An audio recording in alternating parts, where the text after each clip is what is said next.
The heat of the late afternoon simmered across the dust-caked plains as a lone rider approached the edge of town. His silhouette, backlit by the setting sun, moved with quiet purpose. He wasn't the man known to these parts, not anymore, and yet his presence stirred something strange in the air, as if time itself had paused to watch. Levi Carson hadn't seen this place in over 8 years. The trees had grown taller, the fences older, and the small house nestled at the edge of the dirt road had taken on a tired but lived-in look. Still, it stood just like he remembered it, though the flowers weren't planted in neat rows like Clara used to do, and the gate hung crooked on its hinge. He dismounted quietly and tied his horse to the post, letting his fingers graze the weather-worn wood of the porch railing. It had once been their home, his and Clara's. He'd left her here, kissed her goodbye with a promise to return from the war. But fate had other plans. A bullet, a collapsed trench, and a stretch of years in a Confederate prison camp had kept him from everything he loved. By the time he escaped, the world had moved on. He hesitated a moment, adjusting the brim of his hat before stepping up onto the porch. Inside, he heard the faint rustle of children's laughter, followed by the soft thud of boots across the floor. He knocked. The door creaked open. Clara stood in the frame, her apron smudged with flour, a wooden spoon in her hand. Her hair was a little grayer than he remembered, but her eyes, those wide, stormy blue eyes, froze the breath in his chest. For a second, neither of them moved. "Clara," he said, voice hoarse from trail dust and emotion. Her spoon fell from her hand and clattered onto the floor. She stared at him as though she were looking at a ghost. "Levi?" A crash of small feet on wooden floors interrupted the moment. 3 children burst into view, 2 boys and a little girl, each of them wide-eyed and flushed from play. They saw their mama frozen in the doorway and the stranger with the shadowed face. Instinctively, they clung to her skirt. "Mama? Who's that man?" the eldest asked, eyeing Levi with a mix of curiosity and concern. Clara didn't answer. Her lips trembled, and her body swayed like the wind had knocked the air from her lungs. Levi took off his hat and stepped forward slowly. His eyes, though, worn from years of pain and hope, locked on hers with the same quiet fire they once shared. "I've come for you," he said softly. "I've come for my wife." The children stiffened. The younger boy clutched Clara's hand tighter. "You're not taking her?" The girl cried out suddenly, her voice sharp and frightened. "She's all we have." Levi's heart cracked at those words. Not because they hurt, but because they were true. He could see it in their eyes, the way they clung to her like a life raft. He realized then just how much he'd missed. "I'm not here to take anyone," he said, kneeling down to their level. "I'm here because I think I belong here.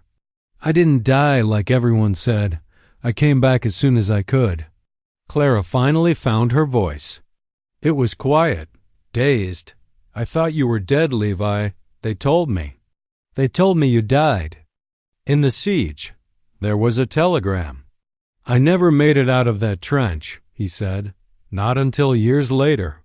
By then, everything I knew was gone." He looked up at her, and then at the children again. Their hair matched hers, but there were shadows of him in their eyes and the older boy's jawline, in the youngest's stubborn chin. He hadn't just lost a wife. He had missed the birth of his own children. A stillness settled over the porch. The air was thick with things unsaid, and the road behind Levi suddenly felt longer than all the miles he'd traveled. Clara's lips parted. She looked down at the children, then back at the man she once loved with all her soul. "Come inside," she whispered finally, her voice cracking. "Before someone sees you." And just like that, the past walked back into her house-dusty boots and all. The moment Clara shut the door behind Levi, her knees buckled. She caught herself against the kitchen table, her hands trembling as her breath came in short gasps. The children stood silently, watching her with wide, confused eyes. The little girl clung to her apron. The eldest boy narrowed his eyes at the stranger who now stood in the doorway, hat in hand. Levi didn't speak at first. He scanned the room slowly, every shelf, the faded curtain by the window, the family. Portrait on the mantel. A portrait he wasn't in. His throat tightened. His voice, when he found it, was gentle. "You have a good home, Clara. You always said you would make one, no matter what." Clara wiped her eyes with the hem of her apron, still shaking. "I thought you were dead, Levi. I waited years for you. When the army sent word?" Her voice broke. "I know," he said quietly. "They told you what they thought was true." She turned away from him, walked toward the stove like she had to do something, anything, just to keep from falling apart. She gripped the edge of the counter, then turned to face him again. "I buried you in my heart. I grieved you. I even wore black for nearly a year. I didn't want to believe it, but after everything, after the baby came." She paused, glancing toward the children. "I had to survive, for them." Levi followed her gaze, heart pounding. "They're mine, aren't they?" Clara hesitated only a second before nodding. "All three of them." "You didn't know about the youngest. I was already expecting when you left for the front." A silence fell between them that felt deeper than words. Levi took a step forward, his boots scuffing the worn wooden floor. "Why didn't you tell them about me?" "I did," she whispered. "I just didn't want them to carry the grief I carried. I told them their papa died a hero. I thought that was better than telling them their father was gone without a grave, without a goodbye." Levi's jaw tightened, his eyes misting. He crouched, slowly meeting the children at eye level. The little girl still held tight to Clara's dress, while the boys stood uncertainly, casting wary glances between him and their mother. "I'm not here to take her away from you," he said to them, his voice thick with emotion. "I didn't even know I had children. I came here because I never stopped loving your mama. I've been searching for her ever since I got free." The eldest boy, Eli, stepped forward, protective despite his small frame. "If you hurt her, I'll make you sorry." Levi smiled, faintly, moved by the courage in the boy's voice. "I wouldn't dream of it, son. You've been taking care of her, haven't you?" The boy hesitated, then nodded. "She works too hard. I try to help when I can." "You're doing a fine job." "You remind me of someone," Levi said, smiling sadly. "Someone I used to be, before the war took everything." Clara stepped forward then, putting a hand on Eli's shoulder and brushing her fingers against the little girl's hair. "Kids, I want you to know something. This man, he's not a stranger to me, or to you." They all looked at her, puzzled. "This man is your father." A gasp escaped the little girl. The younger boy blinked, clearly too young to understand the weight of the words, but Eli's eyes narrowed with a swirl of confusion, hope, and doubt. He looked from Clara to Levi and back again. "You said he was dead," Eli said. "I thought he was," Clara whispered, fighting to keep her voice steady. "But he survived. He's here now. And we all have a right to figure out what that means, together."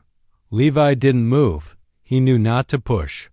He had imagined this reunion 1,000 ways, but nothing had prepared him for the way those small faces stared at him. Equal parts wonder and wariness. "I won't force anything," he said finally. "I'll stay in town a few days, maybe help fix the barn roof, tend to the corral. If you want me gone after that, I'll go." But Clara didn't answer.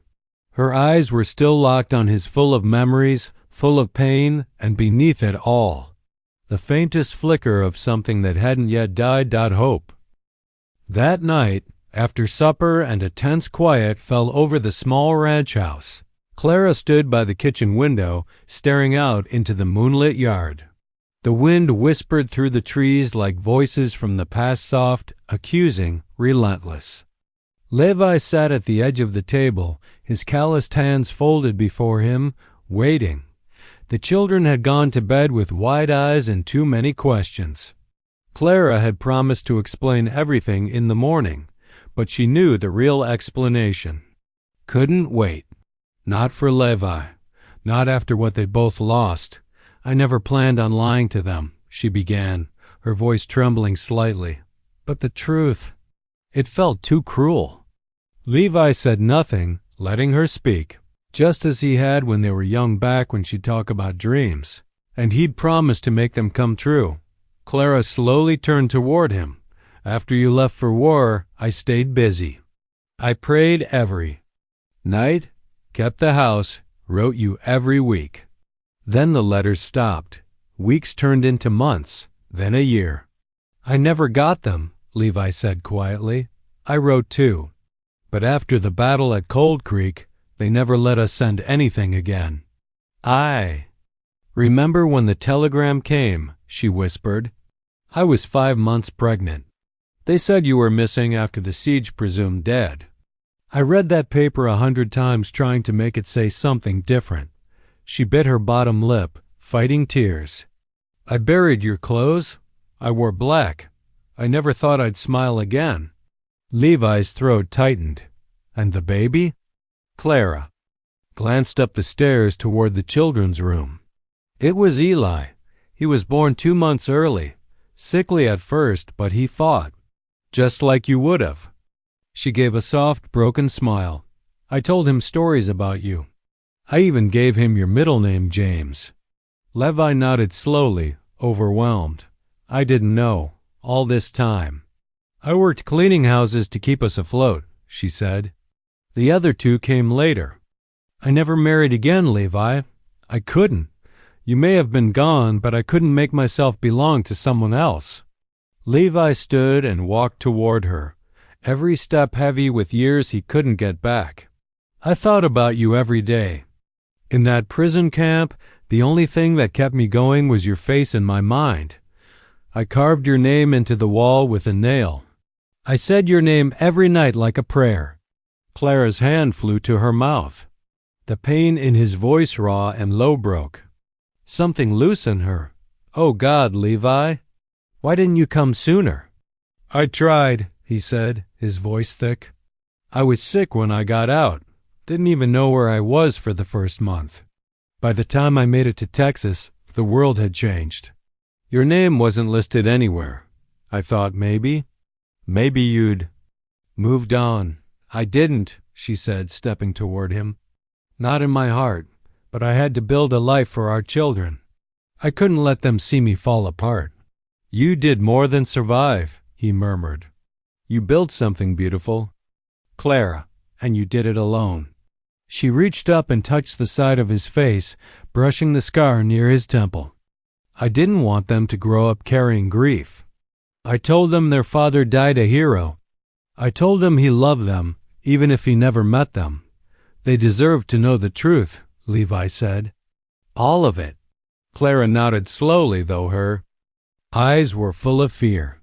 But how do I explain to a child that their whole life, what they believed, was based on a lie I thought was kindness? You tell them their father never stopped fighting to come home, Levi said, and that their mama is the strongest woman he's ever known. Clara looked away, blinking tears. Eli's suspicious. He doesn't trust easily. The younger ones, maybe, but Eli? He sees everything. He carries more weight than a boy should.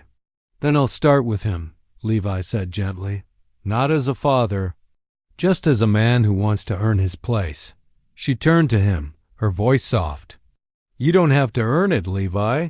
You were always theirs, even when you didn't know it.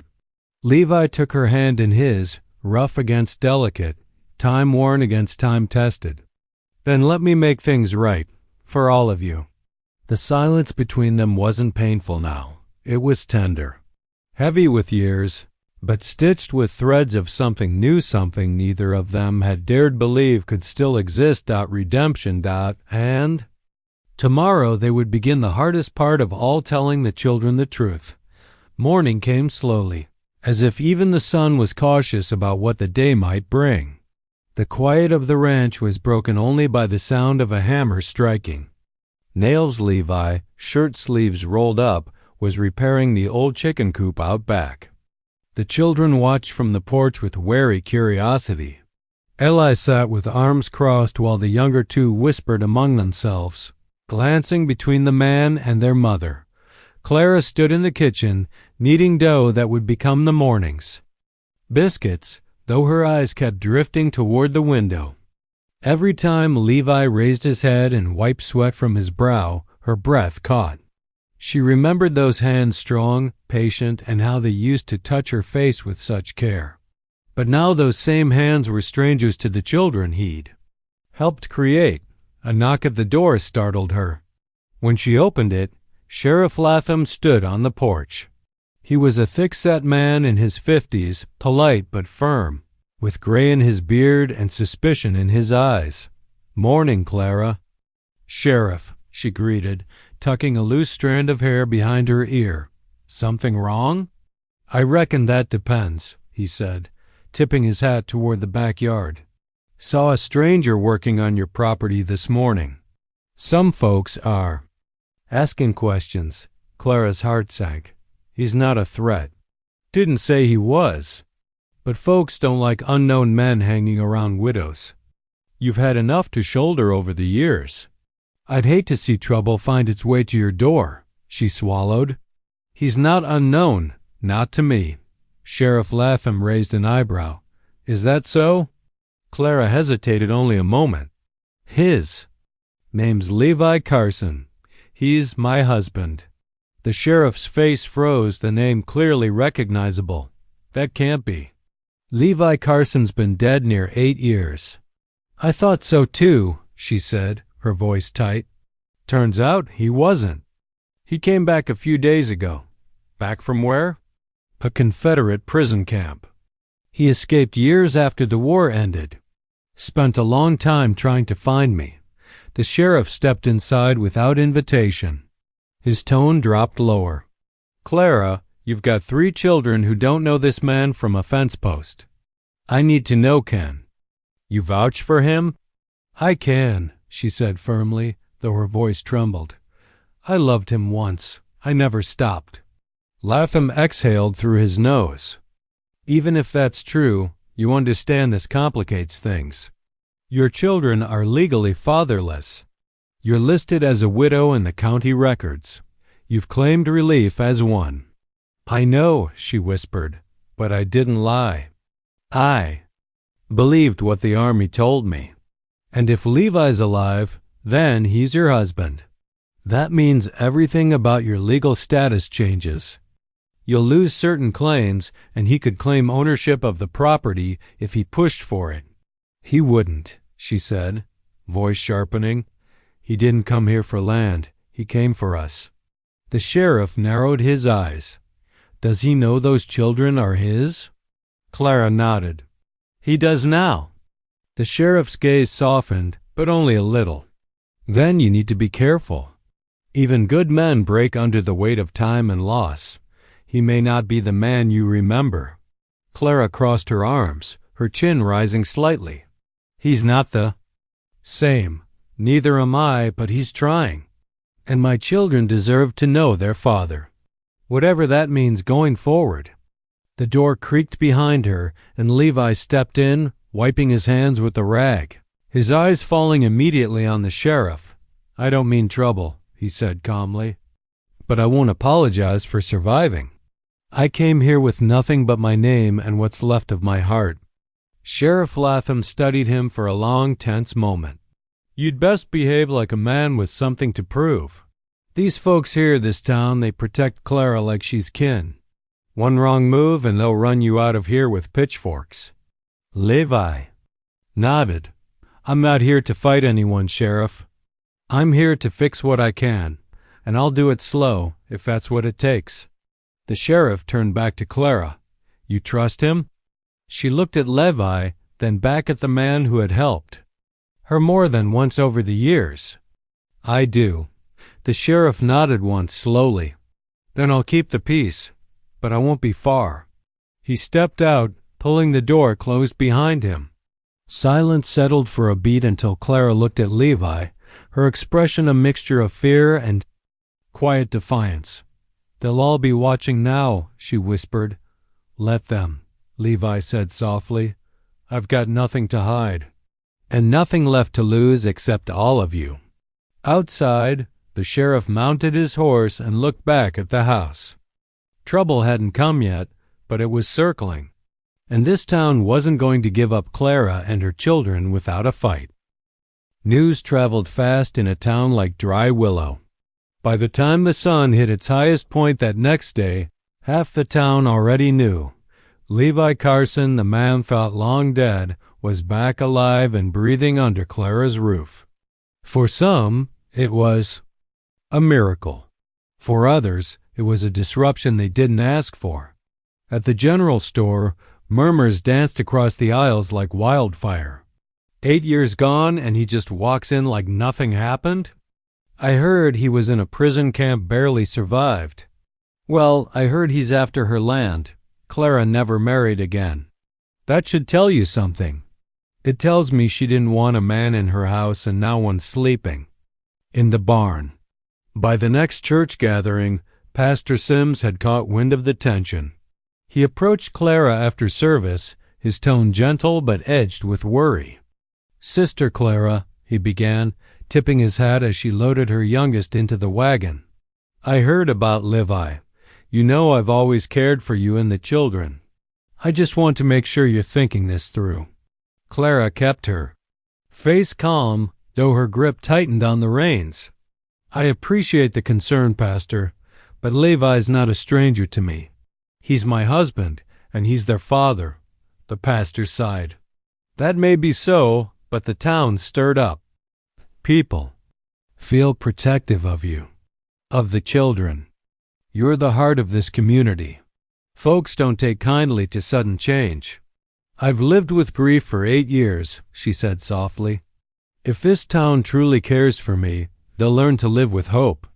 But not everyone saw it that way. 3 days after the sheriff's visit, Clara stepped onto her porch to find a letter nailed to the front post. No signature, just rough handwriting that read, "Men don't stay gone that long unless they got something to hide. Watch your back." She pulled it down with shaking hands and stuffed it deep into her apron. That evening, Levi found her, scrubbing the porch steps harder than necessary, eyes red. She didn't mention the note. She didn't have to. He saw the tension in her shoulders. "I can leave Clara," he said, crouching down beside her. "If my being here puts you or the children in danger, I'll go." "No," she snapped, then softened. "You left once, not by choice. You don't get to walk away again. Not from them. Not from me." He nodded, his eyes filled with gratitude and something else.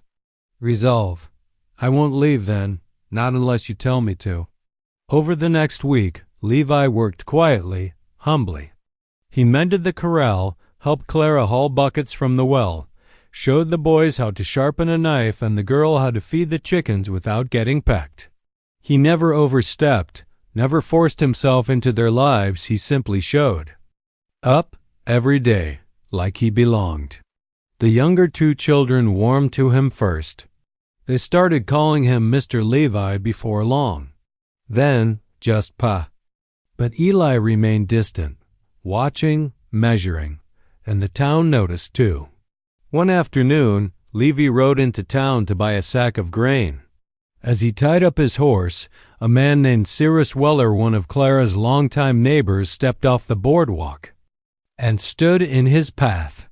"You're making a mess, Carson," Cyrus said. Clara was better off without a ghost haunting her porch. Levi didn't raise his voice. "She's my wife. My children live in that house. I'm just trying to make it right." "Yeah? Well, if you had any honor left, you'd stay gone. We all looked after her. Now you show up like a storm ready to tear her life apart." Levi looked him square in the eye. "I didn't ask for the war. I didn't ask for the prison camp. And I sure as hell didn't ask for 8 years away from the woman I love. But I'm here now, and I ain't leaving just because it makes folks uncomfortable." Cyrus stared at him another second, jaw tight, then muttered, "We'll see how long that lasts," and walked off. Back at the ranch, Clara met him at the gate. "They're talking about us again," she said, "like we're criminals." "We'll outlast the whispers," Levi replied. "We've survived worse." She studied him, her heart torn between fear and fragile hope. "I want them to accept you, but I don't need their approval. I just need my family back." Levi took her hand. "Then that's what we'll build, one day at a time." As dusk settled over Dry Willow, the wind carried more rumors than dust, but inside Clara's small house, something stronger than gossip was beginning to grow. The slow return of trust and the quiet beginning of belonging. The morning air was heavy with silence, not the peaceful kind that wrapped a home in warmth, but the kind that weighed on your shoulders, made your heart race for no reason. Clara could feel it pressing down on her as she moved about the kitchen, kneading dough with more force than usual. Her thoughts tangled like the strands of her braided hair. Levi had taken the boys out to check the water troughs. The little girl, Annie, sat nearby playing with cloth dolls on the rug, humming softly. Clara knew she should be grateful. Levi was trying. The children were adjusting, but the world still felt uncertain. Like a house built on sand, that was when she decided to climb into the attic. Doubt she hadn't been up there in years, not since the war ended, not since Levi was declared dead. The trapdoor creaked as she pulled it open and climbed the narrow ladder. Dust swirled in the golden beams of morning light. Boxes, trunks, old blankets. The smell of cedar and old paper filled the air. She opened a cedar chest marked Levi. Inside were memories she had packed away, his old blue cavalry coat still bearing the faded buttons, a worn Bible with his name etched inside the front cover, a stack of their wedding letters tied in a ribbon, and beneath those a thick envelope she didn't recognize. Frowning, Clara sat cross-legged and opened it. Inside was a folded letter, yellowed with time. Her hands trembled as she read, "Department of the Army to Mrs. Clara Carson. Subject, status correction Mrs. Carson. It has come to our attention that Private Levi J. Carson, previously listed as missing in action and presumed deceased following the Battle of Cold Creek, was not confirmed deceased. Further reports from Confederate prison camp survivors indicate that several prisoners, including Private Carson, may have been transferred or lost during final days of combat. The status of Private Carson is hereby amended to missing in action, not confirmed deceased. We apologize for any emotional distress caused by previous miscommunication. Signed, Major R.L. Dawes. Clara's chest tightened. She had never seen this letter. It was dated only weeks after she received the telegram declaring Levi dead. Somehow, it had been misplaced, buried under grief and the weight of survival. She pressed it against her chest, tears sliding down her cheeks. "You were never dead," she whispered. "And I stopped waiting anyway." Downstairs, Levi returned with the boys, their laughter filling the air as they tromped in with muddy boots and proud grins. Clara heard them, but she didn't come down right away. She needed a moment longer with the past. When she finally descended the attic ladder, she held the letter tight in her hand. She found Levi in the kitchen wiping mud from Eli's boots. He looked up when he saw her and stood immediately. "You okay?" he asked, sensing the shift in her energy. Clara walked to him slowly, her expression unreadable. She handed him the envelope without a word. He opened it and read, his brow furrowing. "I never saw this," she said softly. "I would have waited longer. I wouldn't have given up on you so soon if I'd known." Levi nodded, his voice rough. "I didn't expect you to wait forever. I wouldn't have blamed you if you had remarried. But knowing this, it helps. It means I was never truly forgotten. I buried you in my heart, Levi, she said, eyes wet. But the truth is, you were still alive and I moved on anyway. I made choices thinking you were gone forever. And you did what you had to, he said gently, stepping forward. To protect them, to survive. You didn't fail me, Clara. The army did. They stood there for a long time in silence, the letter between them, a fragile bridge from the broken, past to the fragile present. Then Levi looked down the hall where the children's laughter echoed. Does this change anything? She looked up at him, her heart full. It changes everything, but it also changes nothing. You're still their father. I'm still your wife. He reached out, pulling her into a quiet embrace. Then maybe. We can stop surviving, Clara, and start living. Outside, the wind stirred the leaves as if breathing life into the land again. And upstairs, tucked back into the cedar chest, the letter remained not as a wound reopened, but as proof that hope, though buried, had never been lost. The clouds rolled in fast, black and heavy with warning.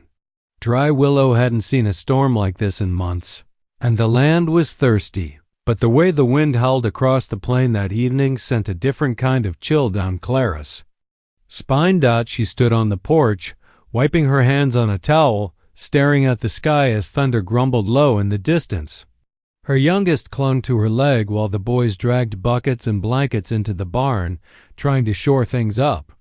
Levi was tying down loose boards over the chicken coop, moving fast but steady, as if he'd done this 100 times before. Clara called out, Levi, we need to get the children inside. I'll be right there. He shouted, shielding his eyes from the dust now swirling across the yard. Just as she turned toward the door, a sound cracked through the airwood splintering. The barn door blew open and slammed against the wall with such force it knocked Eli to the ground. One of the loose roof beams teetered, groaned, and then began to fall. Eli! Clara screamed. Before anyone else could move, Levi was already running.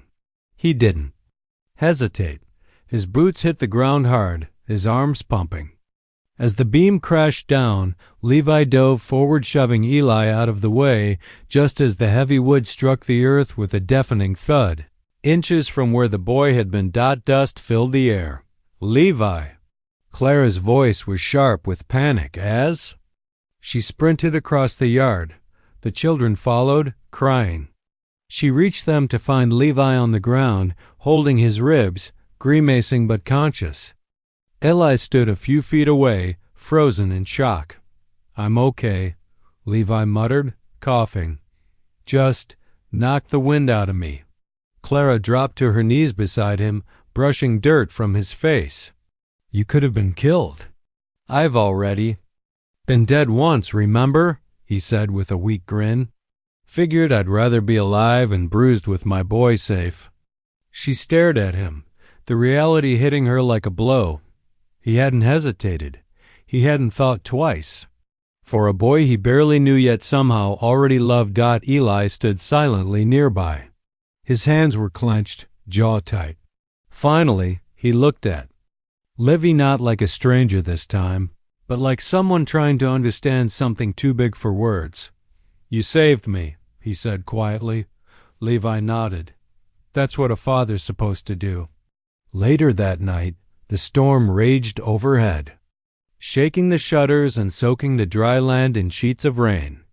Inside the cabin, the children were curled up by the hearth, blankets wrapped around them, whispering and watching the fire dance. Clara stood at the table, pressing a wet cloth to Levi's ribs. His shirt was off, revealing old scars along with new bruises. You didn't have to run in like that, she whispered, dabbing gently.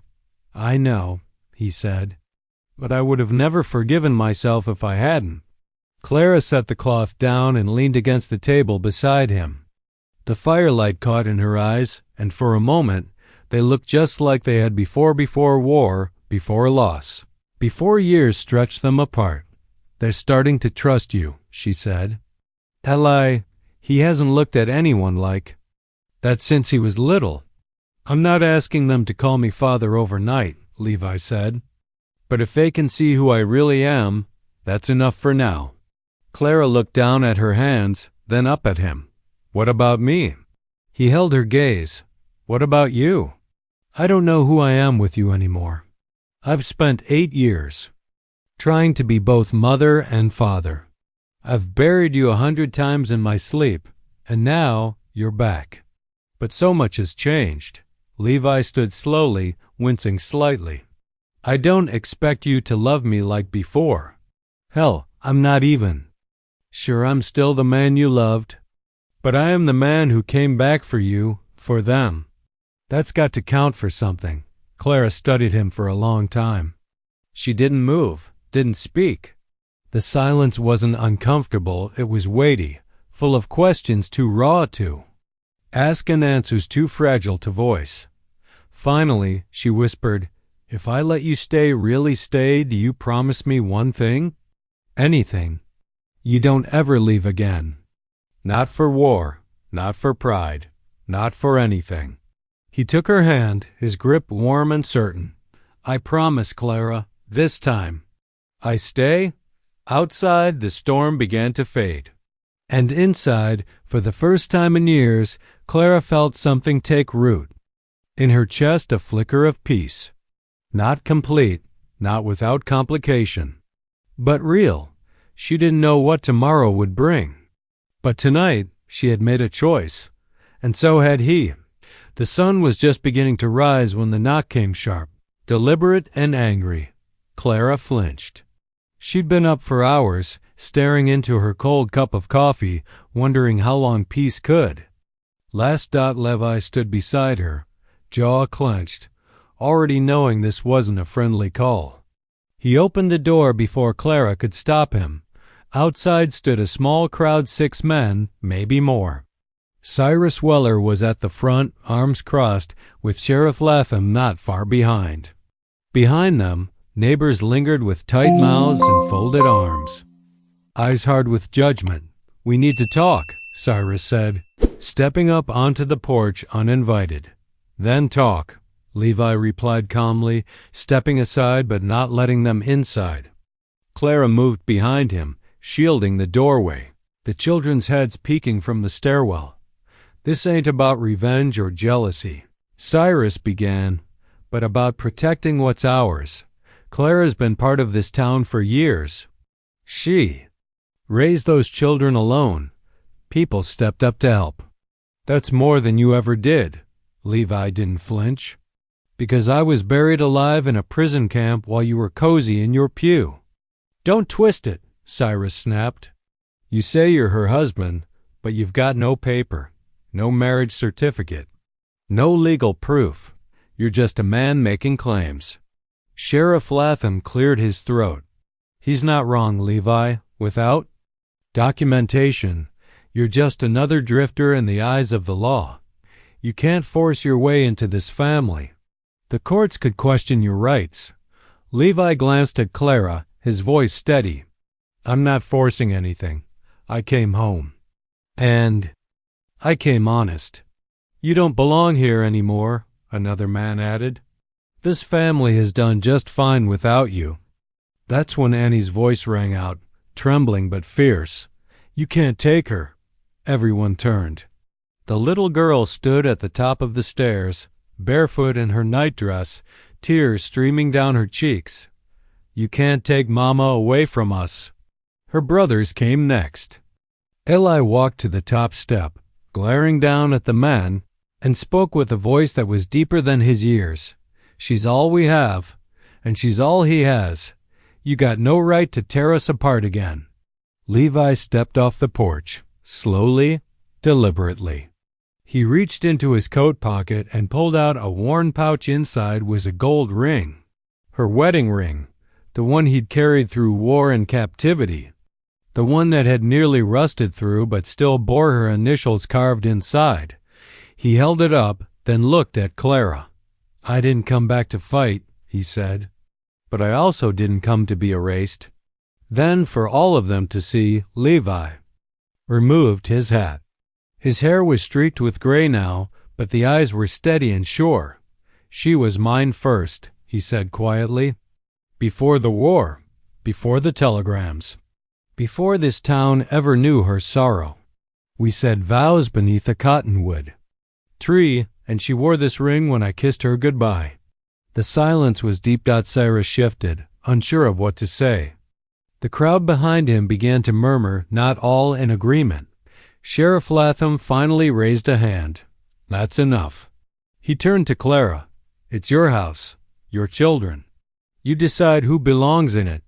Clara's chest rose and fell slowly. She looked at Levi, then at the ring in his hand.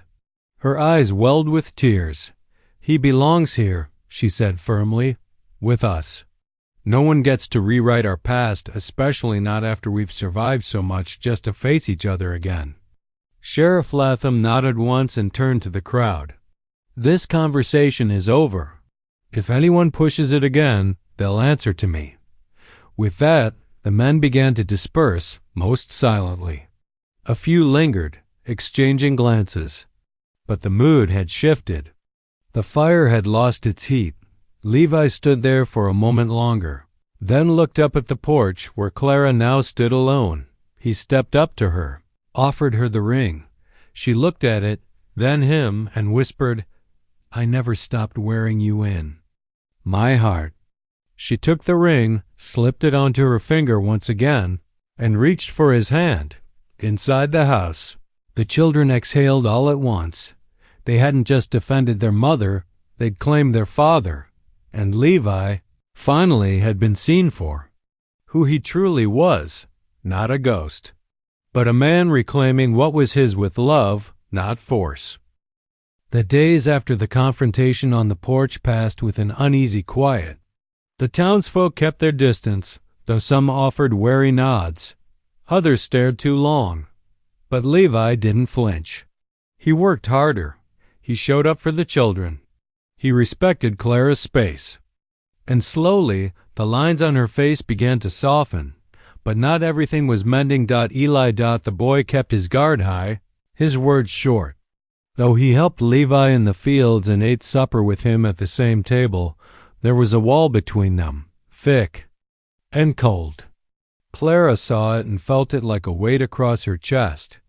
One afternoon, as the sun dipped low behind the hills, Levi found Eli sitting by the creek that ran along the back pasture, whittling a stick. His jaw was tight, his fingers moving fast. Levi approached slow, quiet. "Mind if I sit?" he asked. Eli shrugged without looking up. They sat in silence for a while, the only sounds the wind and the soft scrape of Eli's blade. Then Levi spoke. "You're a good boy, Eli. Strong, smart. You take care of your mama." Eli didn't respond. Levi sighed. "I know I don't deserve much, not after being gone your whole life. But I want you to know something. If I'd had a choice, if I'd known, I would have come sooner." "You should have tried harder," Eli said flatly, not looking up. "I did," Levi answered, his voice steady. "I nearly died trying to get back, but no one gave me your mother's new address. The war took everything I had. I spent years just trying to survive. By the time I got out, it felt like I was chasing ghosts." Eli paused his carving. "You're not the one who had to watch her cry at night. You weren't the one who had to keep the fire going when she got sick, or explain to Annie why her father was just a story." Levi swallowed hard. "You're right. I wasn't there, and I'll never stop regretting it." Eli finally looked at him. "So why are you here now?" Levi met the boy's eyes, his own eyes really, reflected in that small, angry face. "Because I want to earn your trust. Because you're my son. And because I know I can't fix the past, but maybe I can help build something with what we have left." Eli stared at him for a long time. "You're not him." Levi frowned. "Not who?" "The man I imagined when Mama talked about you. In my head, you were a hero, someone bigger than life. But now," You're just some man who got lucky surviving." Levi nodded slowly. "That's fair. But maybe if you let me, I can still be the kind of man you'll want to look up to, even if I'm not the one you imagined." There was silence again. Then Eli dropped the stick and knife, rubbed the back of his neck. "If you're gonna stay, you need to be here for everything, not just fixing barns and fences. I mean the hard stuff, like when Annie's scared, or when Mama's sick. You don't get to vanish when things get ugly."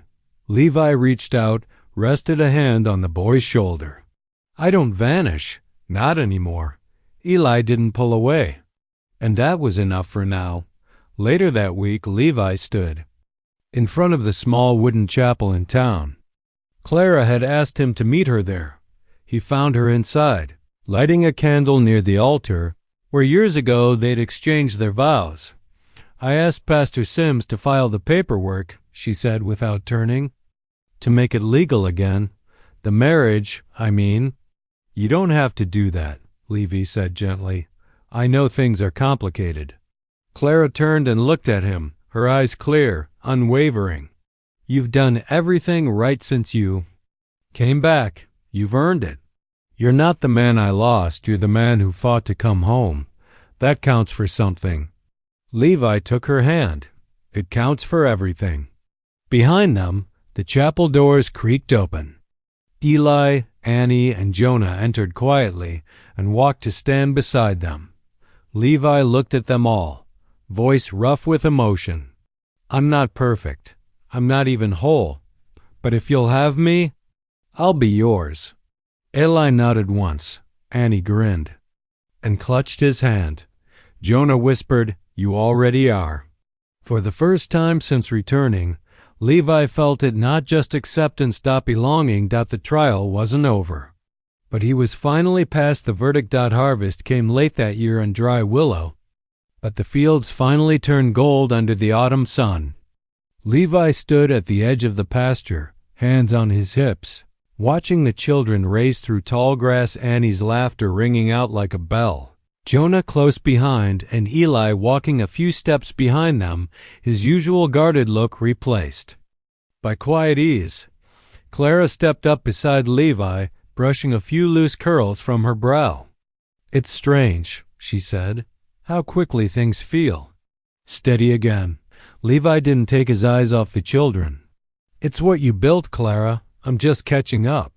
She smiled, her fingers brushing the back of his hand. "You came home with nothing but your name." "I nearly lost that too," he said softly. Clara turned to face him. "But that's the part that mattered most. You never let go of who you were, even when the world forgot you." Levi looked down at her hand in his. "I didn't just carry my name back, Clara. I carried your memory. I carried our children even before I knew they existed. I carried the thought of this porch, your voice, the way you used to hum when you cooked, when I had nothing." "I had that?" She blinked back tears. "And now you have us." He nodded. "Now I have everything." That Sunday, the family walked into church together for the first time. The whole town seemed to pause as they stepped through the doors. Clara in a pale blue dress, the children freshly scrubbed and holding hands, and Levi in his best shirt and hat, standing tall beside them. Pastor Sims smiled warmly from the pulpit. "Good to see the Carsons whole again." The Carsons. It echoed in Levi's mind long after the service ended. He remembered that name being called during roll calls in camps, on headstones. He remembered it being scratched into dog tags, mistaken on telegrams, whispered in prayers. But this was the first time in 8 years. It had sounded like hope instead of loss. A week later, Clara hosted a harvest supper. The first guests were cautious neighbors who'd once doubted, now curious enough to taste forgiveness. Cyrus Weller even came, unshaven and awkward, with a jar of pickled beets and an unspoken apology in his silence. Levi welcomed them all, without pride or resentment. He poured cider, laughed with the children, and fixed a broken chair without a word. Later, when the sky was painted with stars and most guests had gone, Eli approached him on the porch. The boy's voice was quiet. "You think you'll stay for good this time?" Levi turned to him. "Not think I know." Eli nodded, pulling something from his pocket. It was a small wooden carving an eagle, its wings stretched wide. "Made it for you," he muttered. "Thought maybe it could be yours." Levi took it, his throat tightening. "I'll keep it with me always." That night, Clara and Levi stood in the doorway, watching the children sleep. The house was quiet, whole. "Do you ever wish it had all gone differently?" she asked. Levi thought for a long moment. "I wish I hadn't missed watching them grow. I wish you hadn't had to carry so much alone. But if pain was the price to find my way back to you, then no. I don't wish it different." She leaned into him, and for the first time since he'd come back, she didn't carry the weight of uncertainty in her eyes. "Only peace. I'm glad you came back," she whispered. "I never stopped coming," he said. "Just took the long way home." And in the quiet of their rebuilt world, where scars and second chances lived side by side, the name Levi Carson no longer belonged to the past. It belonged to a man who was lost and then found again. By love, by blood, by the family that waited without even knowing for his return.